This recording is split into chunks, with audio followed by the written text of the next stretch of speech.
Hello everyone, welcome back to rankers foundation. आज हम लोग motion in one dimension chapter को थोड़ा सा और आगे बढ़ाएंगे। और पिछले क्लास में हमने एक फॉर्मूला पढ़ा था, speed equals to distance by time. Speed equals to distance by time. और मैंने आपसे कहा था कि इस पे हम और डिटेल में चर्चा करेंगे। अभी हम लोग बस पिछले क्लास में हम लोग बस इसका एक सेंस जाने थे कि क्या होता है स्पीड, थोड़ा सा फील लाए थे। और इसे अब और अच्छे से समझने के लिए, और डिटेल में समझने के लिए हम लोग बहुत सारे एग्जांपल्स देखेंगे। ठीक है, तो speed equals to distance by time जो है, ये फॉर्मूला एक चीज़ ध्यान रखिएगा कि कभी भी हमेशा किसी भी केस के लिए सही नहीं होता है। ये फॉर्मूला हमें तभी यूज़ करना है जब जो आपका मोशन हो वो यूनिफॉर्म हो।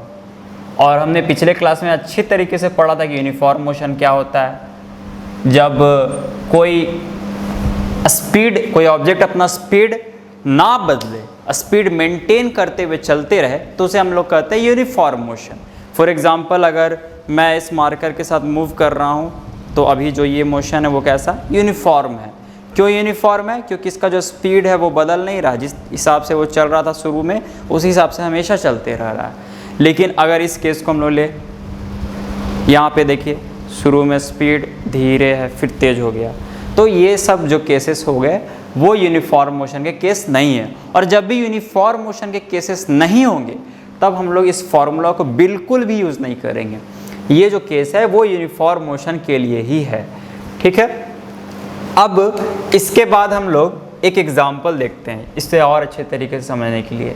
एक ऑब्जेक्ट है और अभी 0 सेकेंड में इसका जो स्पीड है, मतलब जब 0 सेकेंड कहने का मतलब जब हम ऑब्जेक्ट को देखना शुरू किए तो उस समय इसका स्पीड है 1 मीटर पर सेकेंड। 1 मीटर पर सेकेंड।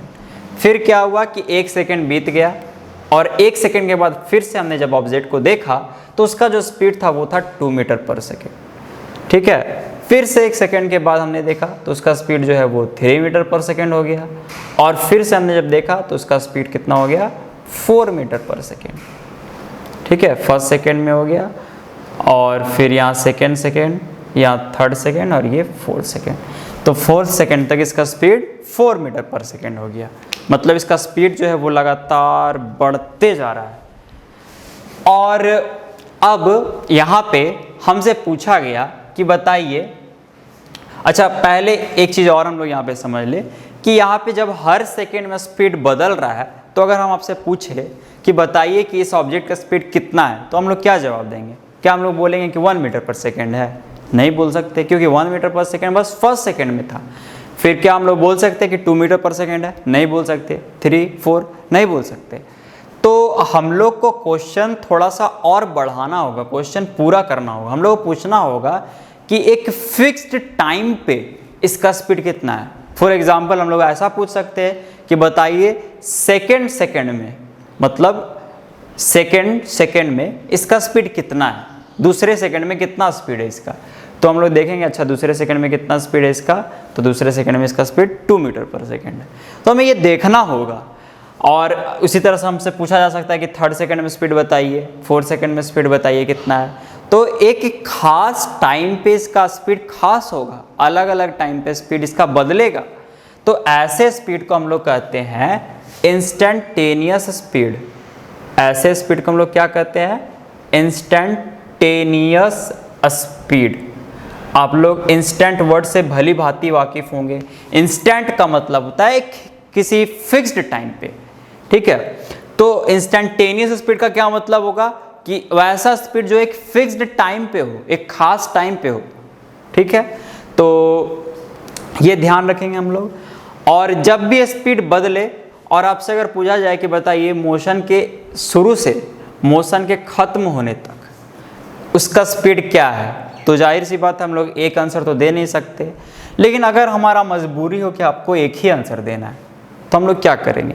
हम लोग सारे स्पीड्स का एवरेज निकालेंगे और उस एवरेज को बोल देंगे, है ना। फॉर एग्जांपल, अगर कोई क्लास कंसीडर कीजिए जहाँ पे 25 स्टूडेंट्स हैं। ठीक है, और हर दिन क्लास होती है। हम लोग 1 वीक का अटेंडेंस रिकॉर्ड देखेंगे। कितने बच्चे आ रहे हैं, कितने बच्चे नहीं आ रहे हैं। ऐसा तो नहीं है कि बच्चे शुद्ध संस्कारी हैं कि हर दिन क्लास आएंगे। तो हम लोग एक वीक को देख रहे हैं, एक वीक में कि कितने बच्चे आ रहे हैं, नहीं आ रहे हैं। मान के चलिए कि फर्स्ट डे 25 में से 22 स्टूडेंट्स आए, फिर सेकेंड डे हुआ तो फिर 21 स्टूडेंट्स आए, फिर 23 स्टूडेंट्स आए, ठीक है, फिर 25 स्टूडेंट्स आए फुल अटेंडेंस, फिर 24 स्टूडेंट्स, फिर मान लीजिए 20 हम लोग ज़्यादा मान रहे हैं, थोड़ा और कम मानते हैं, फिर मान के चलिए कि 18 स्टूडेंट्स आए, तो 1 2 3 4 5 6 और एक दिन फिर 17 स्टूडेंट्स आए।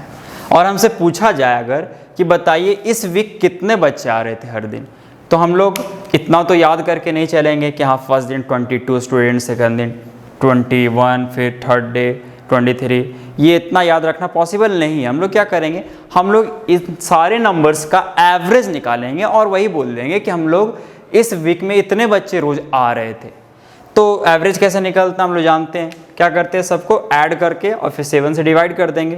तो 2 1 3 3 6 5 11 11 4 15 15 और 8 23 और 7 30 0 फिर 3 4 5 6 7 8 9 10 11 12 13 15 14, तो ये आ गया कुछ इतना 140। फिर से एक बार चेक कर ले, 2 1 3 3 6 5 11 4 15 15 और 8 23 और 7 30 0 4 5 6 7 8 9 10 11 12 13 14 15 हो गया क्या, 3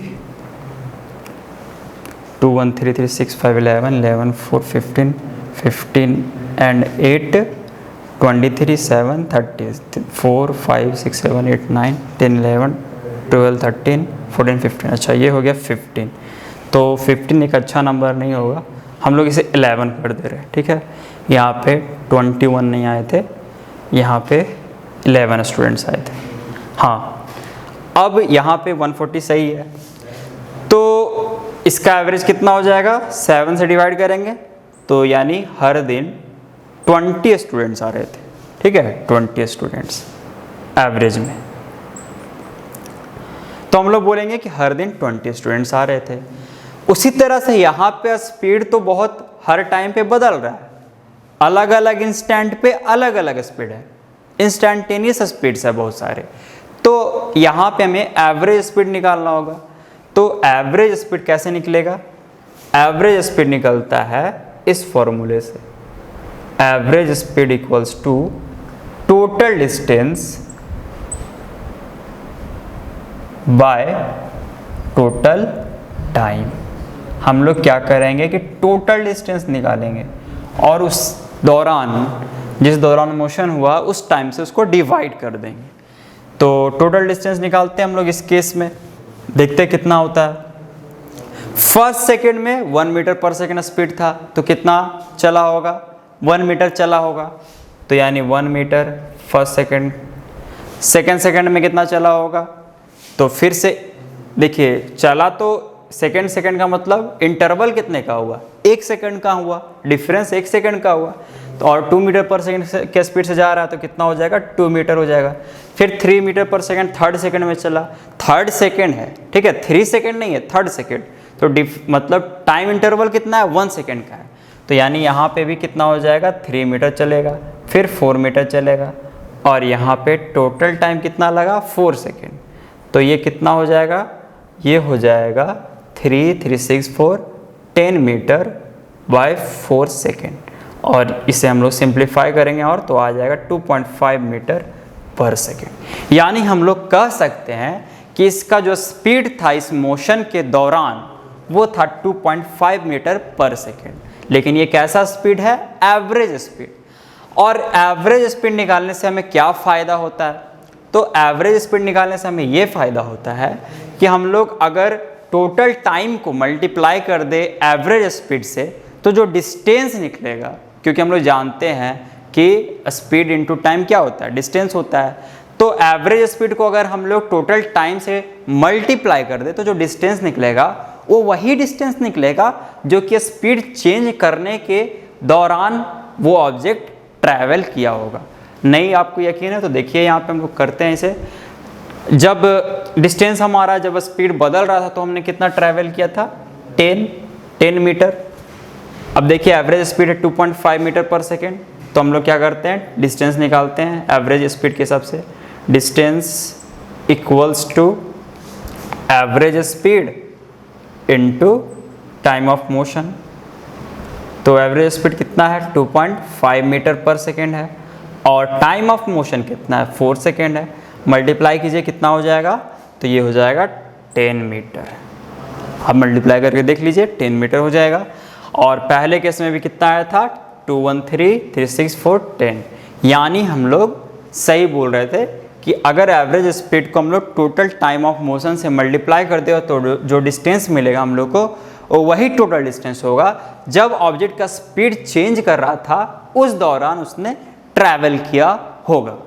तो इस तरह से हमें एवरेज स्पीड का ये फ़ायदा दिखाई देता है। इसी चीज़ पे बेस्ड कुछ क्वेश्चंस हम लोग करेंगे।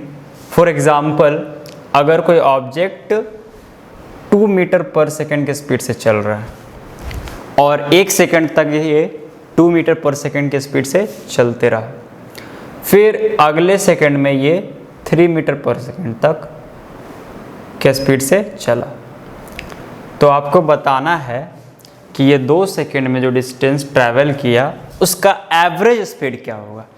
तो एवरेज स्पीड बताना है। एवरेज स्पीड का सिंबल ये भी होता है, ये और अंदर भी, ये एवरेज स्पीड का सिंबल है। क्या होता है average speed, total distance by total time. तो टोटल डिस्टेंस हम लोग को निकालना, टोटल टाइम कितना है, तो देखिए 2 सेकेंड तक चला ऑब्जेक्ट, 0 से 1 सेकेंड, फिर 1 से ये 0 से यहाँ तक 1 सेकेंड, फिर 2 सेकेंड। तो ये कितना डिस्टेंस, कितना टाइम तक चला है, 2 सेकेंड तक। टोटल डिस्टेंस कितना चला इसने, फर्स्ट सेकेंड में ये इसका स्पीड था 2 मीटर पर सेकेंड, तो 2 मीटर पर सेकेंड के स्पीड से 1 सेकेंड चला, यानी कितना चला, 2 मीटर।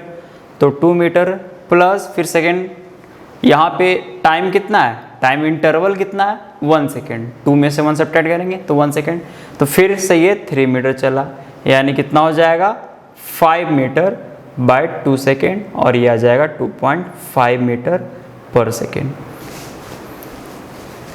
और एक केस लेते हैं, इसमें इसका स्पीड है अभी 2 मीटर पर सेकेंड और ये 3 सेकेंड तक चलता है, ठीक है, 0 से लेके 3 सेकेंड तक चलता है ये 2 मीटर पर सेकेंड की स्पीड से।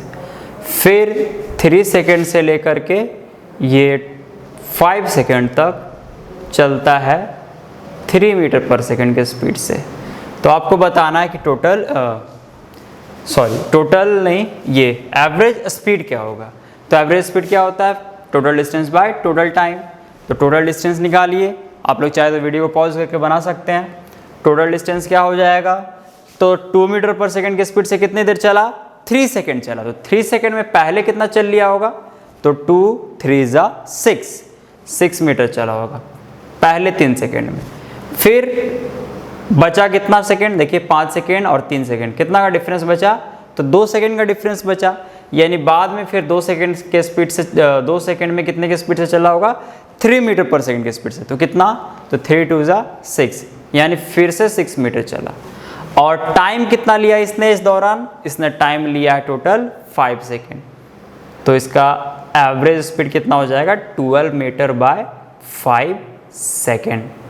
और ये डिवाइड कीजिएगा तो कितना आ जाएगा, 5 2 10 और फिर 2, फिर यहाँ पे 0.0 5 4 20, 2.4 मीटर पर सेकेंड, मीटर पर सेकेंड, क्योंकि ये एवरेज स्पीड है। इसी तरह से एक और क्वेश्चन हम लोग करते हैं, ये थोड़ा अच्छा क्वेश्चन है, वेरिएबल के टर्म में है, लेकिन आप लोग कोशिश कीजिएगा कि एक ऑब्जेक्ट अपना मोशन स्टार्ट करता है और जब वो मोशन स्टार्ट करता है उस समय उसका स्पीड था u। जब मोशन स्टार्ट किया उस समय इसका स्पीड था u, और टोटल मोशन का जो टाइम लगा, टोटल मोशन का जो भी टाइम था उसके आधे टाइम तक वो u स्पीड से चलते रहा और उसके बाद फिर बचा हुआ आधा टाइम पे वो v के स्पीड से चला। फिर से बोल रहा हूं, ध्यान से सुनिएगा क्वेश्चन। एक ऑब्जेक्ट अपना मोशन शुरू करता है u स्पीड से और जो भी टाइम उसको लगता है टोटल डिस्टेंस ट्रैवल करने में, टोटल मोशन करने में, तो उसका जो आधा टाइम होता है वो आधे टाइम में वो u स्पीड से चला, फिर बचे हुए आधे टाइम में वो v स्पीड से चला। तो आपको बताना है कि वो एवरेज किस से चला, किस स्पीड से चला। तो कुछ नहीं करना हम लोग को, फिर से यही काम करना है, क्या, एवरेज स्पीड का फॉर्मूला यूज करना है, एवरेज स्पीड। और ध्यान रखिएगा हमारे पास दो ही जानकारी है, u और v, तो जो भी आंसर आएगा वो u और v के टर्म में ही आएगा। आंसर में u v होना चाहिए और कुछ नंबर वगैरह हो सकते हैं, इसके अलावा और कुछ चीज़ नहीं हो सकती। तो क्या होता है, total distance by total time होता है। टोटल डिस्टेंस ये कितना चला होगा, तो देखिए हम लोग क्या करेंगे, हम लोग को यहाँ पे ऐसे डायरेक्टली इससे नहीं बनेगा, हम लोग क्या करना पड़ेगा, थोड़ा सा खुद से कुछ मानना पड़ेगा चीज़। क्या मानते हैं हम लोग मानते हैं कि टोटल जो वो टाइम चला वो टाइम इसने लगा 2t, ठीक है, 2t टाइम में ये टोटल मोशन किया। तो u स्पीड कितना टाइम से चला होगा, t टाइम से चला होगा, क्योंकि आधे टाइम तक बोला जा रहा है कि u स्पीड से चल रहा है। फिर आधे टाइम तक किस स्पीड से चल रहा है, तो इसी टाइम से t, टोटल टाइम कितना हो गया 2t, सही है। अब फर्स्ट आधे टाइम में ये कितना डिस्टेंस चला होगा, तो u स्पीड था और t टाइम था, तो कितना डिस्टेंस हो जाएगा, u इंटू टी। तो u इंटू टी ये कैसा डिस्टेंस है, जो कि वो पहले आधे समय पे चला है। फिर उसी तरह से ये क्या चलेगा, v स्पीड से चलेगा t टाइम तक, तो ये कितना चलेगा, vt। हो गया क्या, नहीं, अभी ये क्या निकला, टोटल डिस्टेंस, ये आधे टाइम तक का डिस्टेंस, ये फिर बचे हुए आधे टाइम का डिस्टेंस। और फॉर्मूला क्या होता है, total distance by total time. तो टोटल टाइम कितना है, टाइम देखिए कितना है टोटल, 2t है, तो हम लोग यहाँ पे लिख देंगे 2t। अच्छा, यही आंसर हो गया क्या, नहीं, ये आंसर नहीं है। क्यों, क्योंकि देखिए t हमने अपने मन से माना, t क्वेश्चन में नहीं दिया हुआ था, क्वेश्चन में बस u दिया हुआ था और v दिया हुआ था, और ये जानकारी दी हुई थी कि आधे टाइम तक u से चला और बचे हुए आधे टाइम तक v के स्पीड से चला। लेकिन t वगैरह का कोई जिक्र क्वेश्चन में नहीं था, तो इसलिए t हमने अपने से माना, तो t आंसर में नहीं होना चाहिए। t को हम लोग को एलिमिनेट करना पड़ेगा। तो कैसे करेंगे एलिमिनेट, यहाँ पे हम लोग t कॉमन ले सकते हैं, देखिए ऊपर, तो क्या बच जाएगा, u प्लस v और t बच जाएगा कॉमन। नीचे क्या है, 2t भी है, तो ये t और ये t कैंसल हो जाएगा। आंसर क्या आएगा, u प्लस v बाय 2।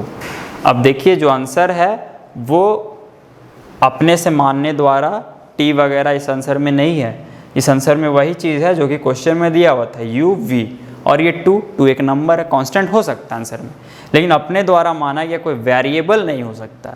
तो ये जो चीज़ है ये क्या हो जाएगा, एवरेज स्पीड, जिस स्पीड से वो यहाँ से यहाँ तक चला है, ठीक है। और इस चीज़ को हम लोग याद भी रख सकते हैं, इस रिजल्ट को हम लोग याद भी रख सकते हैं कि जब भी कोई ऑब्जेक्ट अपना स्पीड आधे टाइम पे कुछ और था और बचे हुए आधे टाइम पे कुछ और था, और आपसे पूछा जाए कि एवरेज स्पीड क्या, तो क्या कर सकते हैं हम लोग, दोनों स्पीड को ऐड करके 2 से डिवाइड कर सकते हैं।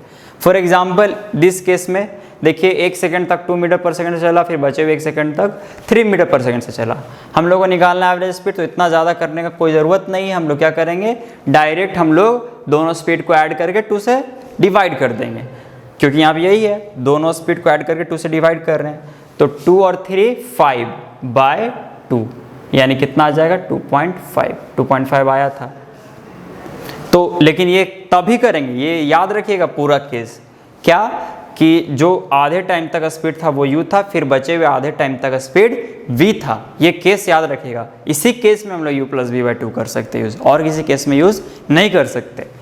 सिमिलरली एक और क्वेश्चन हम लोग करते हैं। अच्छा, इस केस में हम लोग कर सकते हैं क्या, इस फॉर्मूले का use, u plus v by 2। 1 minute सोचिए, तो फर्स्ट 3 सेकेंड में ये चला था 2 मीटर पर सेकेंड से, फिर बाद में 3 से लेके 5 सेकंड तक ये 3 मीटर पर सेकंड के स्पीड से चला था। तो क्या हम लोग इस फॉर्मूले का यूज़ कर सकते हैं यहाँ पे? नहीं कर सकते। क्यों नहीं कर सकते? क्योंकि यहाँ पे पहले 3 सेकंड चला 3 मीटर पर सेकंड के स्पीड से और फिर 2 ही सेकंड चला, तो यहाँ पे टाइम तो बराबर नहीं है, 3 है और फिर 2 है, तो इसलिए यहाँ पे हम लोग u प्लस बी बाई 2 का यूज़ नहीं करेंगे। अब कुछ और क्वेश्चंस करते हैं इस टाइप का। ये पहले 1/3 टाइम में चला u से, फिर 1/3 टाइम में चला ये v से, फिर 1/3 टाइम में ये चला w से। पहले 1/3 टाइम में u से, नेक्स्ट 1/3 टाइम पे v से और फिर बचे हुए 1/3 टाइम पे w से। तो आपको बताना है कि ये एवरेज स्पीड क्या होगा जो कि यहाँ से यहाँ तक हम लोग बोल सकते हैं। तो फिर से क्या करेंगे, हम लोग टोटल डिस्टेंस निकालेंगे और उसे टोटल टाइम से डिवाइड कर देंगे। टोटल डिस्टेंस हम लोग कैसे निकालेंगे? तो हम लोग क्या करेंगे, पहले खुद से मान लेंगे कि टोटल टाइम कितना लगा, स्मॉल टी। याद रखिएगा ये टी हमने खुद से माना है, इसे एलिमिनेट करना होगा लास्ट में। तो ये कितना टाइम हो जाएगा यहाँ से यहाँ तक? ये टाइम हो जाएगा t/3। उसी तरह ये भी t/3, ये भी t/3। तो टोटल डिस्टेंस कितना हो जाएगा? पहले चला u से तो u into t/3 plus v into t/3 plus w into t/3। फिर टोटल टाइम कितना हो जाएगा? t/3 plus t/3 plus t/3 add कीजिए, कितना हो जाएगा? नीचे 3 LCM, ऊपर 3t, 3 कैंसिल, तो ये t ही आ जाएगा, तो नीचे आ जाएगा t। फिर से देखिए यहाँ पे क्या कॉमन ले सकते हैं हम लोग, t/3 कॉमन ले सकते हैं, तो यहाँ पे हो जाएगा t/3 कॉमन और बच जाएगा u plus v plus w और यहाँ पे नीचे बच जाएगा t। ये t गायब। एलिमिनेट करना जरूरी है क्योंकि खुद से हमने माना था। तो आंसर क्या हो जाएगा? आंसर हो जाएगा u plus v plus w/3। तो इस तरीके से हम लोग यहाँ पे एवरेज स्पीड निकालेंगे जब टाइम बराबर टुकड़ों में बटा हुआ हो। अब एक और क्वेश्चन इससे थोड़ा सा हटके, थोड़ा सा कॉम्प्लेक्स होगा, इस पे सोचिएगा ज़रूर। अगर कोई ऑब्जेक्ट मोशन कर रहा है, कोई ऑब्जेक्ट मोशन कर रहा है और उसका स्पीड u है, कब तक? जब तक वो आधा डिस्टेंस कवर कर ले। जब तक वो आधा डिस्टेंस कवर कर ले तब तक उसका स्पीड u है। फिर बचे हुए आधे डिस्टेंस पे वो v के स्पीड से चलता है। ध्यान से सुनिएगा फिर से क्वेश्चन। अगर आधा डिस्टेंस उसने u से कवर किया और बचा हुआ आधा डिस्टेंस उसने v से कवर किया, तो आपको बताना है कि एवरेज स्पीड क्या होगा। क्वेश्चन इतना ही दिया हुआ होगा आपको। आधा डिस्टेंस ऑब्जेक्ट u से ट्रैवल करता है, बचा हुआ आधा डिस्टेंस v से ट्रैवल करता है, तो आपको बताना है कि एवरेज स्पीड क्या होगा। तो यहाँ पे ना टाइम हमें दिया गया है और ना ही हम लोग को डिस्टेंस दिया गया है, एवरेज स्पीड निकालना है। कैसे निकालेंगे? यहाँ पे भी इस क्वेश्चंस में भी हमें क्या दिया होता है कि आधे टाइम पे u से चल रहा है, बचे हुए आधे टाइम पे v से चल रहा है, तो बताना था कि कितना होगा एवरेज स्पीड। तो यहाँ पे भी हमें सिर्फ स्पीड्स दी हुई थी, ना ही हमें डिस्टेंस की जानकारी दी हुई थी, ना ही हमें टाइम की जानकारी दी हुई थी, लेकिन हमने टाइम खुद से माना। लेकिन जो खुद से माना उसे खुद से एलिमिनेट भी किया, तब आंसर आ गया। और अगर आप लोग को ये क्वेश्चन और इस क्वेश्चन में सिमिलैरिटी लग रहा होगा, ऐसा अगर लग रहा होगा कि दोनों क्वेश्चन तो सेम है, तो फिर से सुनिए ध्यान से। इस क्वेश्चन में आधे टाइम तक u से चला गया, फिर बचे हुए आधे टाइम तक v से चला गया, जबकि इस क्वेश्चन में आधे डिस्टेंस को u से चला गया, फिर बचे हुए आधे डिस्टेंस को v से चला गया। समझ में आ रहा? दोनों में डिफरेंस है। तो यहाँ पे हम लोग क्या करेंगे? यहाँ पे देखिए हमने t माना था टाइम, जब हम लोग को पता था कि टाइम आधे आधे में बढ़ जा रहा है, लेकिन यहाँ पे हमें टाइम के बारे में कोई जानकारी नहीं है कि टाइम आधा आधा बढ़ रहा है नहीं बढ़ रहा है। हाँ, डिस्टेंस के बारे में हमें जानकारी है कि आधा डिस्टेंस u से चला गया, आधा डिस्टेंस v से चला गया। तो हम लोग क्या करते हैं ना, हम लोग इस डिस्टेंस को मान लेते हैं d। अब हम लोग निकालते हैं एवरेज स्पीड। तो एवरेज स्पीड के लिए हमें क्या पता होना चाहिए? Total distance by total time. Total distance हमें शायद पता है, जो भी हमने माना है वो क्या है, d। अब इसे एलिमिनेट भी करना होगा। टोटल डिस्टेंस d हमने माना था। टोटल टाइम क्या होगा, टोटल टाइम क्या होगा, सोचिए थोड़ा सा। तो देखिए ये डिस्टेंस यहाँ से यहाँ तक d है। आप लोग पॉज करके सोच सकते हैं इस पर टाइम। ये सब बहुत अच्छे क्वेश्चंस है, थोड़े इमेजिनेटिव क्वेश्चंस है, तो आपको इस पर टाइम देना चाहिए। यहाँ से यहाँ तक का जो डिस्टेंस है वो कितना होगा, पहले ये सोचिए। तो ये कितना हो जाएगा, d/2 हो जाएगा, क्योंकि दिया हुआ क्वेश्चन में कि आधा डिस्टेंस है। फिर ये डिस्टेंस कितना हो जाएगा, d/2 हो जाएगा। अब ये टाइम निकालना है हमें यहाँ से यहाँ तक का। तो हमें देखिए यहाँ पे स्पीड पता है यहाँ का u, और टाइम डिस्टेंस पता है d/2। टाइम नहीं निकल जाएगा क्या, टाइम निकल जाएगा।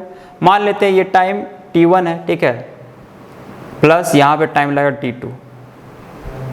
अलग से साइड में t1 निकालते हैं हम लोग। तो t1 कितना हो जाएगा, यहाँ पे निकालते हैं। t1 हो जाएगा क्या, डिस्टेंस बाय स्पीड। डिस्टेंस कितना दिया हुआ है, d/2, और स्पीड कितना दिया हुआ है, स्पीड दिया हुआ है u। तो डिवाइडेड बाय u हो जाएगा। यहाँ पे लिख सकते हैं डिवाइड का साइन u, फिर रेसिप्रोकल हो जाएगा तो 1/u हो जाएगा, तो u यहाँ पे आ जाएगा, यानी d/2u हो जाएगा। तो हम लोग यहाँ पे लिखते हैं इसको फिर यहाँ से d/2u, और ये हो गया प्लस का साइन। फिर t2 भी सिमिलरली d/2v हो जाएगा, क्योंकि यहाँ पे भी आधा distance d/2 distance v speed से चला गया है। तो अब यहाँ पे देखिए हमें d तो एलिमिनेट करना, क्योंकि d तो हमने खुद से माना था, खुद से कंसिडर किया था। तो यहाँ पे हम लोग नीचे कॉमन लेते हैं। कॉमन क्या ले सकते हैं, देखिए d कॉमन ले सकते हैं, 2 कॉमन ले सकते हैं, तो d/2 कॉमन निकल जाएगा, और यहाँ क्या बच जाएगा, 1/u प्लस 1/v, और ऊपर क्या बचेगा, d।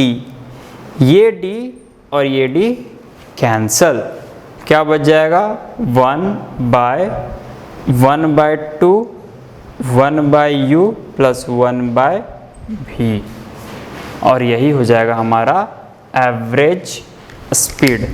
यही क्या हो जाएगा, एवरेज स्पीड हो जाएगा।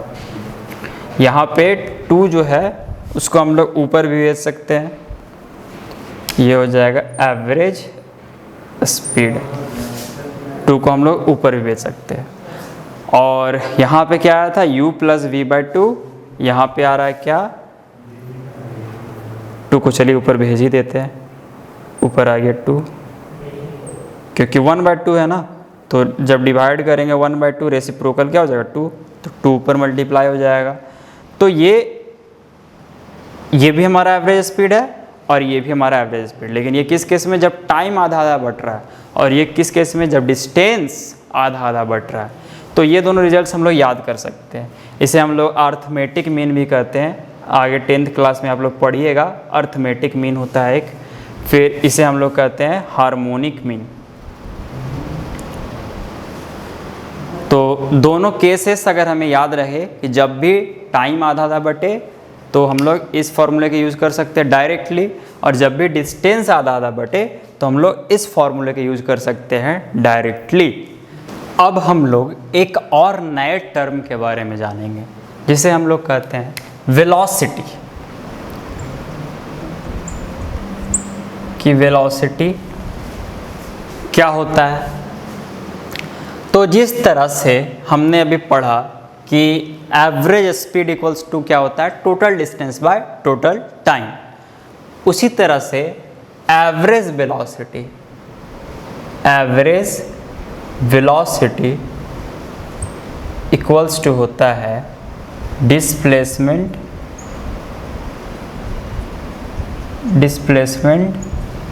By time.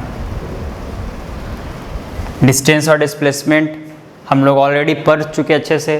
तो यहाँ पे एवरेज वेलोसिटी क्या होगा, डिस्प्लेसमेंट बाय टाइम। स्पीड में हम लोग हमेशा ऊपर डिस्टेंस कंसीडर करते थे, कभी अभी तक हमने डिस्प्लेसमेंट के बारे में नहीं जाना था। अब हम लोग जानेंगे एवरेज वेलोसिटी के बारे में, जिसमें ऊपर क्या होगा, डिस्प्लेसमेंट बाय टाइम। तो इसका क्या इम्पोर्टेंस है, पहले हम लोग एवरेज वेलोसिटी और एवरेज स्पीड में कुछ अंतर समझ ले।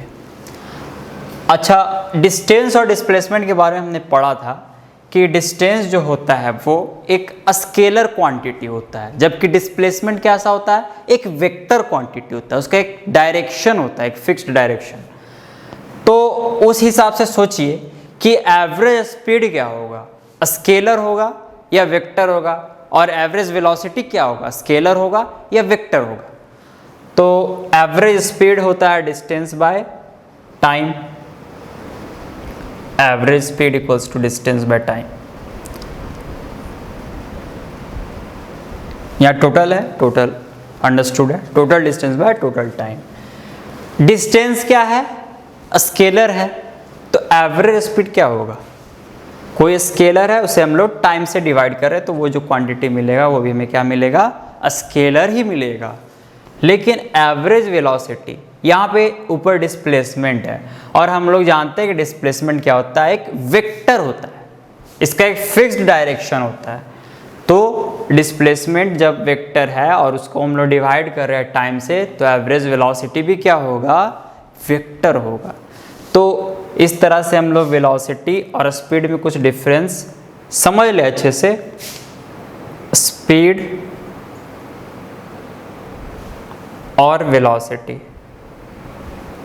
पहला डिफरेंस तो यही हो गया, स्पीड इक्वल्स टू क्या होता है, डिस्टेंस बाय टाइम, और दूसरा speed equals to velocity equals to displacement by time. दूसरा डिफरेंस, स्पीड क्या होता है, तो स्पीड एक स्केलर क्वांटिटी होता है, जबकि वेलोसिटी एक वेक्टर क्वांटिटी होता है। तो ये दो डिफरेंस आप लोग अच्छे से याद रखिएगा। अब इसके बाद कुछ हम लोग इसका यूज़ देखते हैं कि इसका क्या काम आता है एवरेज वेलोसिटी का। हमने पहले भी कुछ इस तरह के क्वेश्चंस कर रखे हैं, फिर से हम लोग करेंगे।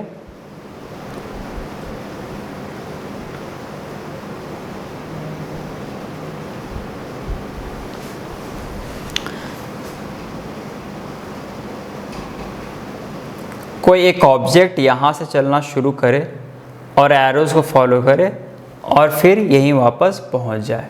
ये एक स्क्वायर पाथ है, इसका जो एक साइड का लेंथ है वो है 2 मीटर।